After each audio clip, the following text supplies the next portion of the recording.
Hello and good evening.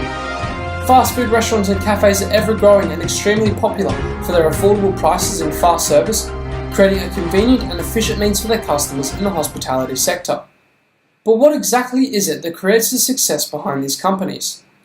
My name is Ben Waldridge, and in tonight's news I will be scratching the surface on what really makes these businesses tick. Tonight, I will be taking you through the logistics of the disposable packaging industry. First, let's take a look at the typical supply chain that can be found within this industry. It can vary in terms of who the end users are and what products are being delivered to the customers. In this segment, we will highlight the standard packaging controls implemented by fast food and cafe organisations. The process essentially begins with the package suppliers who source and stock a large range of resources that will be ready and available for their clients. In this instance, their clients are the manufacturers next in the supply chain. Upon receiving the goods, they will begin to create and build the appropriate packages for store and consumer use as the process continues.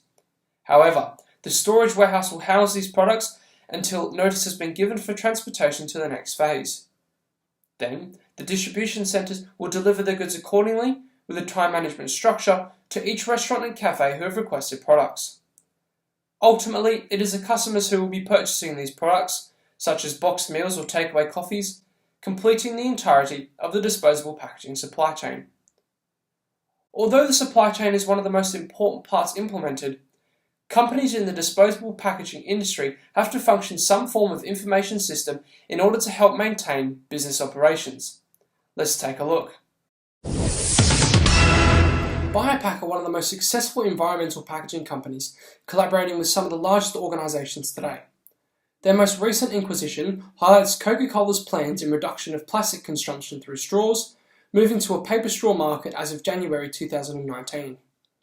Biopack also proudly work with Mad Mex, a popular Mexican fast food chain who have over 70 restaurants in Australia and New Zealand, as well as Compass Group, a well-established cafe in New Zealand. Biopack have also publicly released an Australian Packaging Covenant of 2016 to 2018, where they highlight one of their most crucial systems available, an environmental management system. This system, also known as ISO 14001, is a system structurally designed to help businesses manage and coordinate their environmental impacts and help improve environmental performance. This data is created from the organisation's products, services and activities, as well as the necessary tools for successful management. These may include training, record management, inspections, objectives and policies.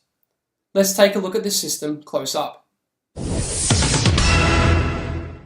The system design runs as a continuous improvement cycle, creating an everlasting presence upon improving Biopack's business. At the beginning, it's clear a potential environmental policy must be devised, being at the helm of the system. This policy then undergoes extensive planning before it reaches the implementation and operation phase. These two steps are crucial for the design and development of the policy. From this point on, the cycle focuses on checking and management review, everything post-creation. This finalises all components and confirms if the policy is complete or needs to be reassessed using the continuous improvement cycle. Although this EMS system is becoming prevalent in companies such as Biopack, the disposable packaging industry will face some challenges in the next decade. Reverse logistics highlights the activities relevant to the product or service after the process is complete. It encapsulates what occurs after this point, and in regards to the disposable packaging industry, it can be extremely beneficial. This specifically relates to recycling products after the customers have discarded the packaging, reusing effective resources to minimise costs. However, this does come with challenges if it were to be implemented. The greatest challenge relevant to organisations in this industry is the problem with handling dealers and contractors. This occurs when third-party workers oversee operations when the process is complete. This brings a certain complexity when dealing with such a large number of workers tasked to handling the packages. This scenario includes tasks such as sending repairable packaging back to the manufacturers or destroyed products to the package suppliers. Without the appropriate software on such a major scale, this can be difficult to maintain a positive and efficient business relationship with these contractors, and operations may not be as effective. This also includes theft with third-party workers, as they may withhold packaging with use for another business or individual.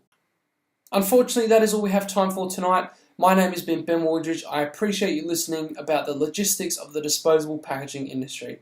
Ladies and gentlemen, have a good night.